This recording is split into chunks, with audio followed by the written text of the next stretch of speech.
Lucas 4, 18 y 19.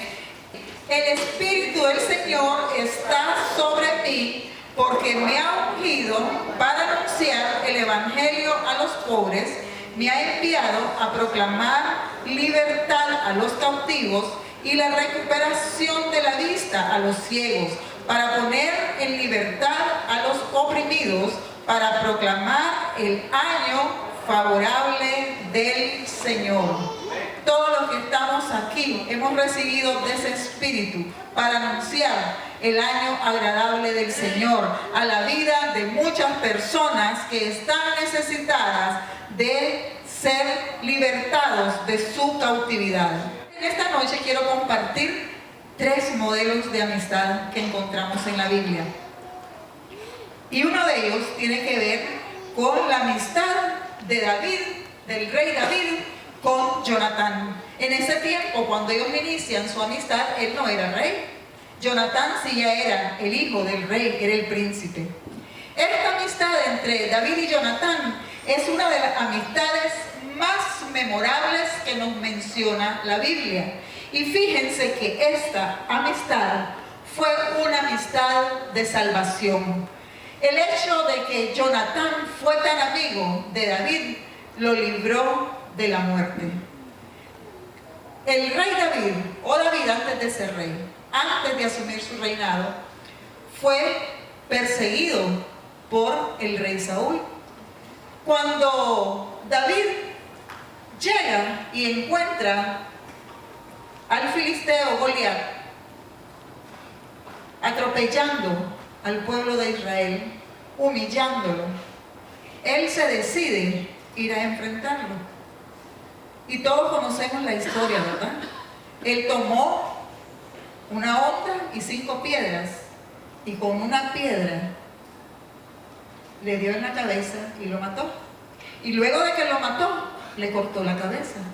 Y con esa cabeza, él se dirigió, con esa cabeza en mano, él se dirigió donde el rey Saúl a decirle: he terminado el trabajo, aquí está. Y cuando él entra con la cabeza, el rey Saúl estaba interesado en saber quién era David. Y le pregunta: ¿y tú, muchacho, quién eres? Le dice. Y David le dice: yo soy hijo de tu siervo Isaí, de allá de Belén. Y en ese momento, en ese justo momento en que se da ese diálogo, es que también se da inicio a la amistad de David con Jonatán. Y quiero que vayamos a la palabra del Señor en 1 Samuel, en 1 Samuel capítulo 18, y leamos los versículos del 1 al 14. Y dice así la palabra del Señor: Pacto de Jonatán y David. Aconteció que cuando él hubo acabado de hablar con Saúl, el alma de Jonatán quedó ligada con la de David, y lo amó Jonatán como a sí mismo. Y Saúl le tomó aquel día y no le dejó volver a su padre. E hicieron pacto Jonatán y David, porque él le amaba como a sí mismo. Y Jonatán se quitó el manto que llevaba y se lo dio a David, y otras ropas suyas, hasta su espada, su arco y su talabarte. El talabarte era el cinturón, ese cinto que usaban para ponerse las armas. Y salía David a donde quiera que Saúl le enviaba, y se portaba prudentemente. Y lo puso Saúl sobre gente de guerra, y era acepto a los ojos de todo el pueblo y a los ojos de los siervos de Saúl. Pero sucede aquí que Saúl tiene celos de David. Aconteció que cuando volvían ellos, cuando David volvió de matar al filisteo, salieron las mujeres de todas las ciudades de Israel cantando y danzando para recibir al rey Saúl, con panderos, con cánticos de alegría y con instrumentos de música. Y cantaban las mujeres que danzaban y decían: Saúl hirió a sus 1000 y David a sus 10.000. Y se enojó Saúl en gran manera, y les agradó este dicho, y dijo: a David dieron 10.000 y a mí 1000, no le falta más que el reino. Y desde aquel día Saúl no miró con buenos ojos a David. Aconteció al otro día que un espíritu malo de parte de Dios tomó a Saúl y él desvariaba en medio de la casa.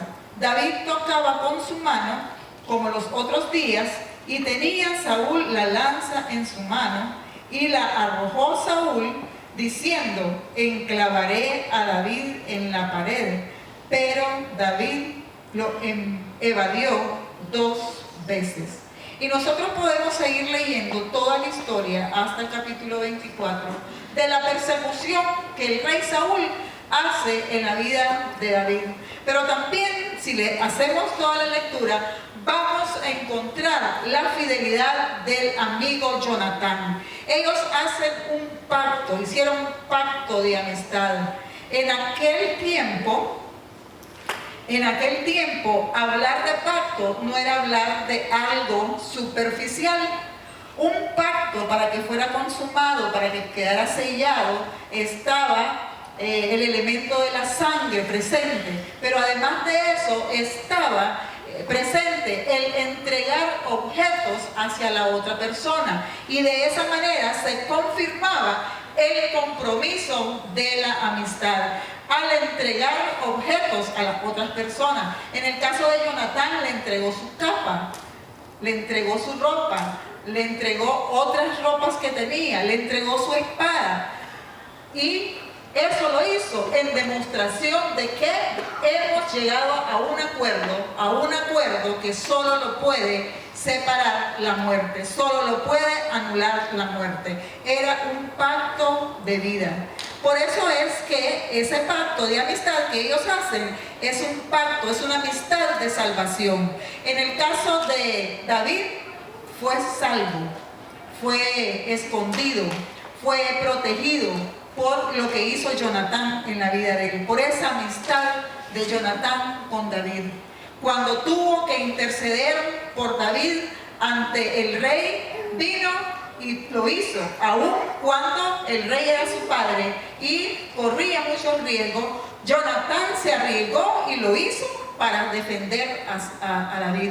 También cuando tuvo que protegerlo, lo protegió. Cuando lo tuvo que esconder, lo escondió. Y cuando tuvo que darle aliento, también Jonatán le dio aliento a David. Jonatán fue el amigo para bendición de David. Jonatán fue el amigo que Dios puso en la vida de David para que David fuera salvado de morir a manos del rey Saúl, y para que David entonces, salvando su vida, pudiera cumplir el propósito que Dios tenía con él. De esa manera, Jonatán salva la vida de David. El Festival de la Amistad ha traído a esta casa una cantidad de amigos, de pastores, amigos de líderes, amigos de hermanos de la congregación, que al igual que Jonatán han entregado mucho, han puesto mucho para que estos amigos puedan tener un encuentro con Jesús. Porque estos amigos que han venido, que los han acompañado, que los han invitado, no tienen otro deseo más que usted llegue al encuentro con Jesús. Ese encuentro con Jesús es un encuentro de salvación. Ese amigo o esa amiga que Dios ha puesto en su vida tiene el mismo propósito que tenía Jonatán en la vida de David. Dios ha puesto ese amigo al lado suyo para salvarle, para traerle a este lugar, para que usted conozca a Cristo y pueda entonces evitar la muerte eterna, pueda evitar la condenación. Pero algo más que pasa con este amigo que le ha invitado a usted es que este amigo está pensando en dónde usted va a pasar la eternidad. Quiere salvarlo de esa muerte eterna. Quiere que usted venga a los pies de Cristo, que le entregue su vida. Porque cuando nosotros partamos de este lugar, cuando partamos de aquí de la tierra, hay 2 lugares a donde podemos ir. Uno es a encontrarnos con Dios allá en los cielos y estar con Él, ¿verdad? y otro es vivir separados de Él y sufrir la condena eterna, esa condena de muerte, esa condena que Él, al separarnos de Dios, nos envía hacia el infierno. Por eso usted tiene amigos que le aman. Dijimos que el concepto de la amistad es el amor, ¿verdad? El amor ahí en medio de nosotros, dicho de diferentes maneras, como solidaridad, como sinceridad, como acompañamiento, compañerismo, empatía. La palabra del Señor lo dice de otra manera. Y quiero que leamos en Proverbios 17:7 para que veamos cómo lo dice la palabra del Señor. Y dice así: en todo tiempo ama el amigo, y es como un hermano en tiempo de angustia. En todo tiempo. Quizás este amigo que le ha invitado a usted lo conoció en un tiempo en que ninguno de los dos conocía al Señor. Pero esta persona conoció de Cristo, y entonces, como le ama tanto y en todo tiempo ama al amigo, se ha acordado de usted y le ha invitado para que usted entonces pueda recibir lo mismo que él ya recibió de parte del Señor. Cada amigo que Dios ha puesto al lado nuestro, lo ha puesto con un propósito, para que nosotros podamos tener ese consuelo, para que podamos tener esa compañía, para que nosotros tengamos ese refugio de la amistad en los tiempos de angustia. En todo tiempo ama el amigo. El amigo está ahí para librarnos del peligro. El amigo está allí para socorrernos. El amigo está allí para suplirnos nuestras necesidades cuando estamos en tribulación. En todo tiempo ama el amigo. ¿Y qué más amor puede darle? ¿Qué más muestra de amor puede darle un amigo a usted que ayudarle, hablarle de Cristo, ayudarle a que usted alcance la salvación y su vida no vaya a condenación? Qué bueno por los amigos que el Señor ha puesto en nuestras vidas. Esta lista que nosotros tenemos de amigos no se termina ahorita en julio. Esta lista de amigos que hemos hecho cierra este ciclo, pero nosotros seguimos orando, seguimos en el mismo proceso, seguimos intercediendo. Tenemos que tener la misma actitud que tuvo Jonatán con David. No nos cansemos. Nosotros tenemos que seguir clamándole a Dios, intercediendo ante Dios por esas almas. Usted no desmaye, porque a su tiempo va a llegar. Y damos gracias a Dios porque nos ha dado a estos amigos, por los amigos que nos ha regalado. La otra amistad de quien quiero que hablemos en esta noche tiene que ver con esta amistad de el paralítico. Este relato lo encontramos en Marcos 2, los versículos del 1 al 12. Ahí se nos narra sobre una verdadera amistad. Una amistad que es digna de seguir, que es digna de recordar, que es digna de ser un ejemplo para cada uno de nosotros. Habla de un amigo, de un paralítico que tenía 4 amigos. Y quiero que vayamos a Marcos 2:2 entonces y podamos leer para que veamos lo que nos dice la Escritura con respecto a esta amistad. Dice así la palabra del Señor. Habla de 4 amigos, y estos 4 amigos del paralítico conocían a Jesús. Los amigos que le han traído a usted, los amigos que le han invitado, todos estos amigos que han venido invitados por otros amigos de Casa de Mi Gloria, son personas que conocen a Jesús y que lo han invitado porque saben que la respuesta a toda su necesidad está en Cristo. Estos amigos también conocían a Jesús, y como conocían a Jesús y sabían que la respuesta estaba en Él, deciden llevar a su amigo paralítico ante Jesús. Y dice así la palabra del Señor, leyendo a partir del versículo 1. Entró Jesús otra vez en Capernaum después de algunos días, y se oyó que estaba en casa. E inmediatamente se juntaron muchos, de manera que ya no cabían ni aún a la puerta, y les predicaba la palabra. Entonces vinieron a él unos trayendo un paralítico que era cargado por 4. Y como no podían acercarse a él a causa de la multitud, descubrieron el techo donde estaba, y haciendo una abertura, bajaron el lecho en que yacía el paralítico. Al ver Jesús la fe de ellos, dijo al paralítico: tus pecados te son perdonados. Estaban allí sentados algunos de los escribas, los cuales cavilaban en sus corazones: ¿por qué habla este así? Blasfemias dice. ¿Quién puede perdonar pecados sino solo Dios? Y conociendo luego Jesús en su espíritu que cavilaban de esta manera dentro de sí mismo, les dijo: ¿por qué caviláis así en vuestros corazones? ¿Qué es más fácil decir al paralítico: tus pecados te son perdonados? O decirle: levántate, toma tu lecho y anda. Pues para que sepáis que el Hijo del Hombre tiene potestad en la tierra para perdonar pecados, dijo al paralítico: a ti te digo, levántate, toma tu lecho y vete a tu casa.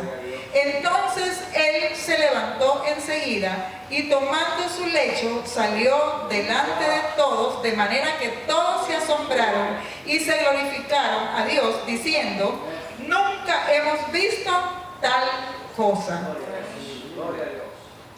Aquí encontramos a 4 amigos, primero, que sabían quién era Jesús, para que ellos decidieran cargar a este paralítico y llevarlo hasta Jesús y correr los riesgos que corrieron. Es porque estaban seguros, es porque tenían la certeza que lo estaban llevando al lugar correcto, que lo estaban llevando donde la persona que tenía la respuesta para su necesidad, que lo estaban llevando donde la persona que iba a quitarle su parálisis. Y es honroso la actitud de los 4 amigos.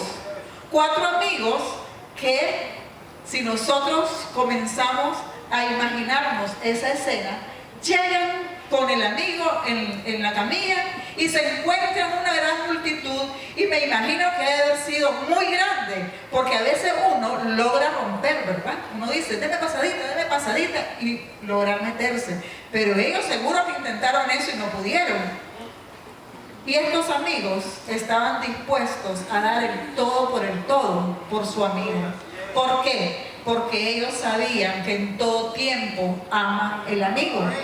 Y estaban amando a su amigo paralítico. Y querían llevarle a Jesús para que fuera sano. Cuando ellos se encuentran con la multitud, no le dijeron al paralítico: mira, amigo, qué pena. Nosotros teníamos la buena intención de que conociera a Jesús para que te sanara de tu parálisis. Inmediatamente ellos comienzan a pensar: ¿qué más tengo que hacer? ¿Qué otra cosa debo de hacer para poder llevar a este amigo ante Jesús? Y entonces viene la idea de subirlo al tejado. En ese tiempo las casas tenían por el lado de afuera una escalera, y por esa escalera es que ellos suben al paralítico al tejado. El tejado igual no es como nuestros techos aquí, era algo así plano, ¿verdad? Y esa escalera que venía por fuera es la que estos 4 amigos suben para llevar al paralítico. Pero algo interesante: vencieron sus temores. Los amigos vencieron sus temores, el paralítico también venció su temor, porque no es fácil ir en una camilla donde van 4 personas llevándolo a uno y que va subiendo en cualquier momento, y en una escalera angosta. ¿Cómo subieron? Si lo hicieron de frente, si lo hicieron de espalda, eso no nos lo dice el texto. Lo importante, lo valioso que nos dice es que estos amigos estaban dispuestos a pagar cualquier precio para llevar a su amigo ante Jesús. Ellos corrieron el riesgo de lo que pudo haber pasado, las consecuencias del dueño de la casa. No sabemos, el texto no lo dice, si después tuvieron que invertir una buena cantidad de dinero para reparar ese techo. pero lo bueno fue que lograron el propósito.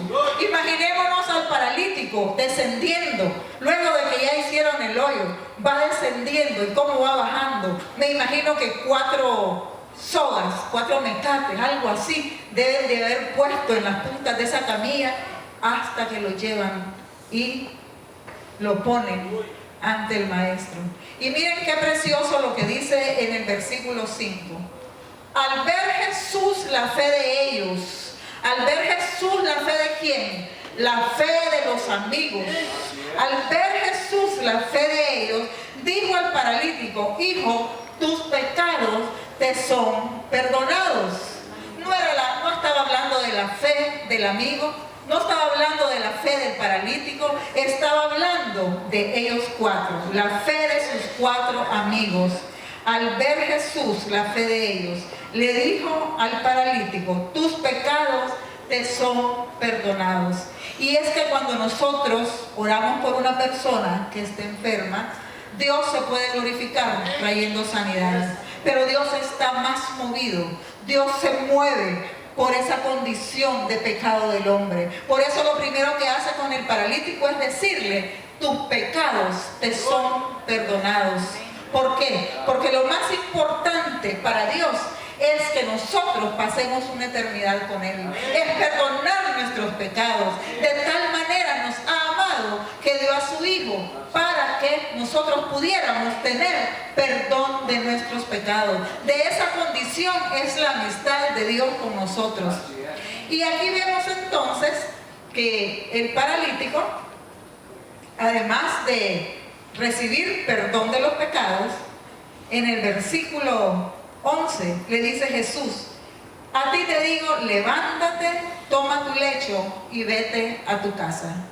Cuando nosotros leemos este texto, cuando yo estaba leyendo este texto, yo me imaginaba 2 tipos de amigos aquí en Casa de Mi Gloria. Quizás muchos de nosotros pusimos los nombres en las tarjetas, llegamos al momento de orar. Tal vez algunas veces oramos, otras no. Y luego, cuando entregamos la tarjeta de invitación, algunos quizás lo hicimos por teléfono, otros fuimos y mira, te quiero invitar para que estés ahí en la iglesia, y no le pusimos el empeño que pusieron estos 4 amigos del paralítico para que pudieran tener un encuentro con Jesús. Otros quizás hicimos nuestro mayor esfuerzo, pero cuando llegamos y vimos la gran multitud, dijimos: aquí no vamos a poder. A lo mejor algunos nos dijeron: es que los domingos hago turno, es que los miércoles estoy en la universidad, es que fíjate, y encontramos muchas excusas y dejamos que la multitud no permitiera que nuestros amigos tuvieran ese encuentro con Jesús.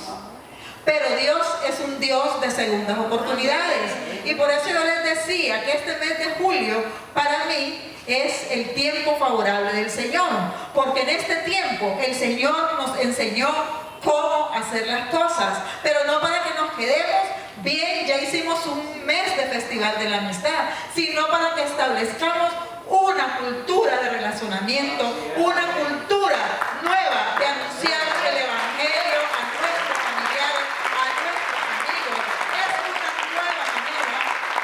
Es una nueva manera de alcanzar al que todavía no conoce al Señor. Si usted se quedó con muchas tarjetas que fue a dejar este segundo mes, este mes que viene, el mes de agosto, el mes de septiembre, usted siga insistiendo, no se canse, porque su tiempo va a llegar. Corra todos los riesgos. A veces, si nosotros nos vamos a ver el texto de la amistad de David con Jonatán, Jonatán le entregó todo. Jonatán estaba destinado para ser el sucesor de Saúl, y Jonatán no puso reparo en eso. Le entregó su capa, le entregó su ropa, le entregó su espada, todo lo que le pudo dar se lo dio a David, para que se cumpliera el propósito de Dios en la vida de David. ¿Qué estamos dispuestos nosotros a dar? ¿Qué estamos dispuestos nosotros a hacer? A veces nos cuesta invertir en estos amigos que no conocen del Señor. Nos cuesta a veces, nos sentimos como que nos estamos desprendiendo de un gran tesoro. Dice la palabra del Señor que no hagamos tesoros aquí en la tierra. Cada vez que usted trae a un amigo aquí a la iglesia y esa persona se arrepiente, el Señor está notando eso allá en los cielos, y usted está haciendo tesoros allá en los cielos. Está haciendo tesoros para ese momento cuando usted se va a presentar ante el gran Dios y le va a decir: bien hecho, hijo, buen siervo fiel, buen líder, buen pastor, buen miembro, buen amigo, lo hiciste muy bien, en lo poco fuiste fiel, en lo mucho te pondré. No hay ninguna dificultad para traer a una persona, no hay ninguna dificultad para que nosotros doblemos nuestras rodillas y oremos por las personas que tenemos en nuestras tarjetas. Sigamos insistiendo, hermanos, sigamos insistiendo, porque en los propósitos de Dios está alcanzar a todas esas almas. A cada persona que está viniendo a esta iglesia se le está dando una tarjetita así. Una tarjetita que es un abanico. Una tarjetita que dice: yo soy un invitado especial. Pero más que un invitado especial, es una persona que Dios ama. Es una persona que también merece la salvación. Y esa persona tiene que oírla de boca suya y de boca mía. Tiene que oírla de la boca de cada uno de los que estamos aquí. Dice la palabra del Señor: el que sabe hacer lo bueno y no lo hace, le es pecado. Que ahorita nosotros podamos pensar y tengamos esto en mente. Cada vez que nosotros veamos a un amigo, mirémoslo de cara a la eternidad. Cuando usted invita a un amigo a su casa, invítelo a su casa, pero también inmediatamente véale su cara. ¿Dónde lo ve en la eternidad? ¿Dónde lo ve? ¿Usted cree que va a estar gozándose con el Señor? Gloria a Dios. Pero si esta persona no conoce a Cristo, usted tiene un trabajo por hacer. Dios quiere que llenemos Managua con estas tarjetas.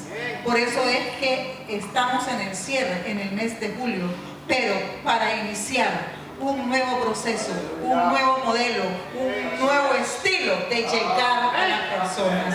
Y la última, la tercera relación, la tercera amistad de la que quiero hablarle, es la más grande de todas las amistades. La amistad de Dios con cada uno de nosotros. El propósito de Dios es tener amistad con usted, es tener amistad conmigo. Cuando Dios estaba en el huerto del Edén, Él se paseaba y se comunicaba y tenía comunión con Adán y Eva.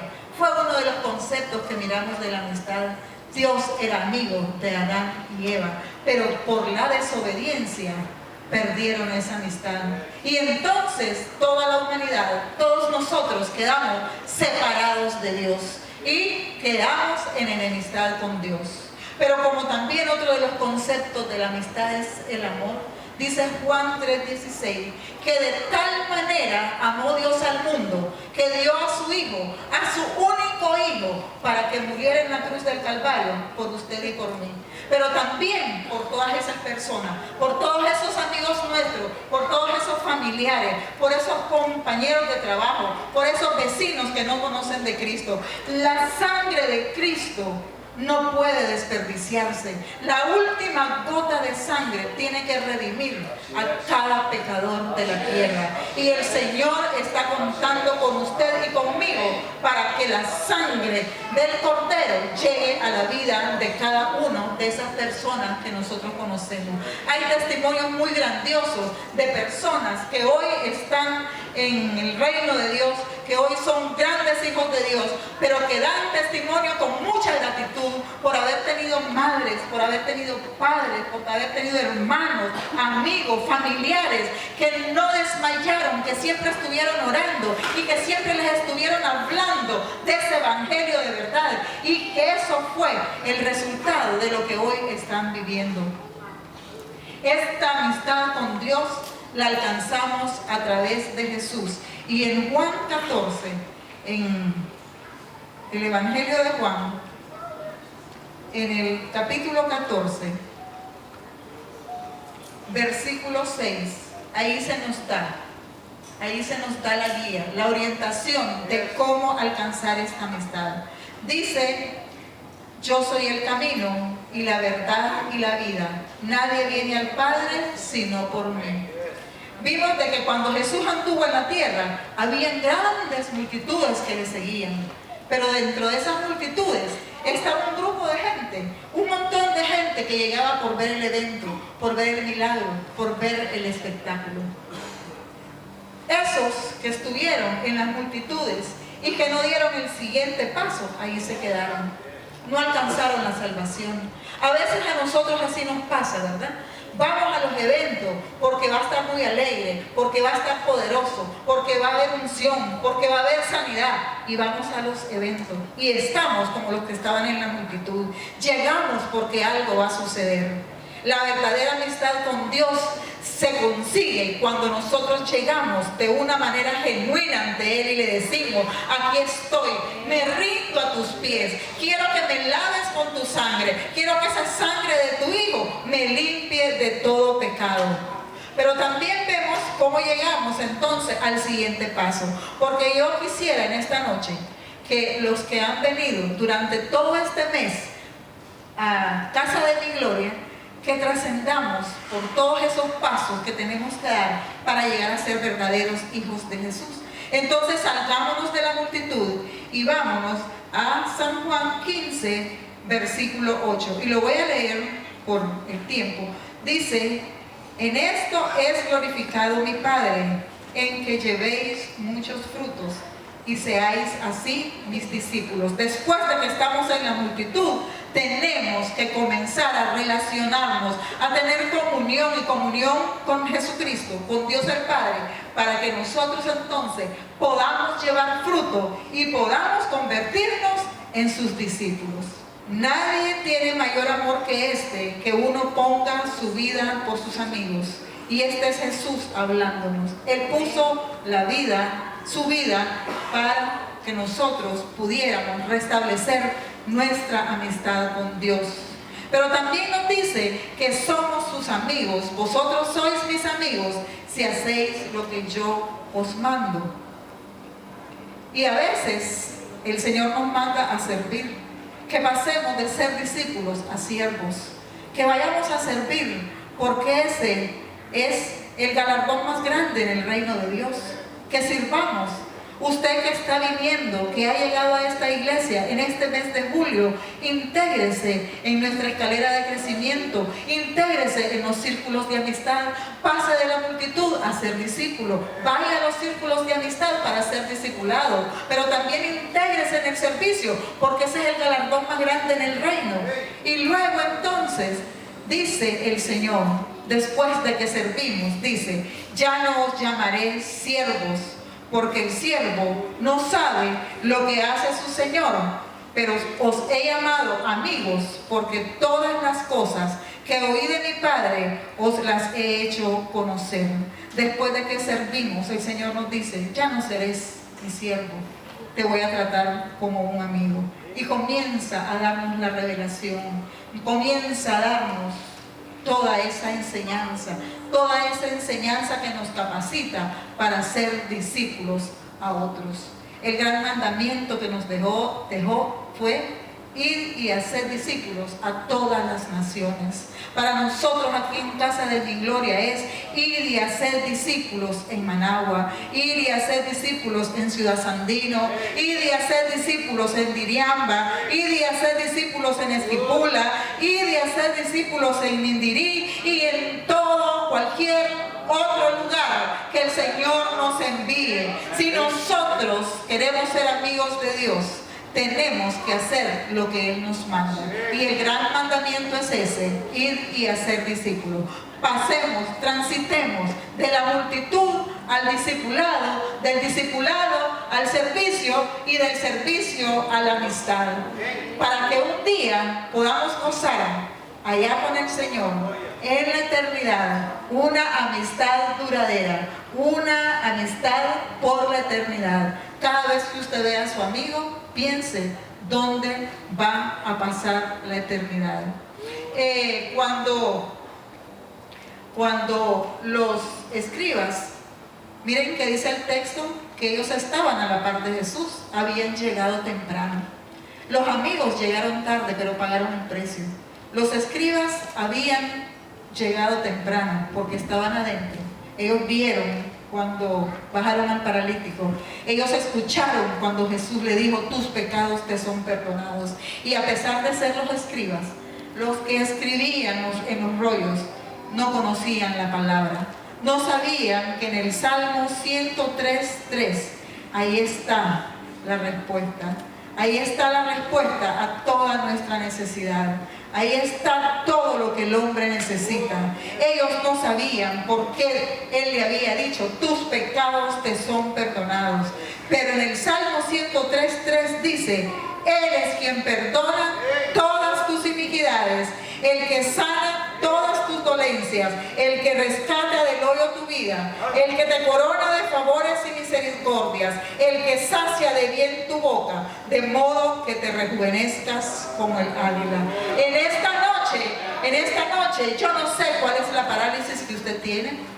Quizás está paralizado, quizás está atemorizado por un diagnóstico que le han dado, por un diagnóstico muy malo que le dieron. En Jesús está la respuesta. Él es el que sana todas tus dolencias. Tal vez le han dado un diagnóstico o un pronóstico no deseado de una propiedad que va a perder, un desempleo que puede tener, una condición desfavorable para usted. En Jesús está la respuesta. Dice que Él le corona de favores y misericordias. La misericordia de Dios en la vida de cada uno de nosotros es para siempre. Si tu necesidad es un hijo que tal vez no está en los mejores caminos, Dios es la respuesta. Si tu necesidad es una situación familiar, tu matrimonio que está en crisis, Dios es la respuesta. No permitas que nada te paralice. Lo único que tienes que hacer es aceptar esa amistad con Dios a través de su Hijo Jesucristo y alcanzarás todo lo que nos dice este salmo, que es tan bello. Es una alabanza del rey David hacia Dios.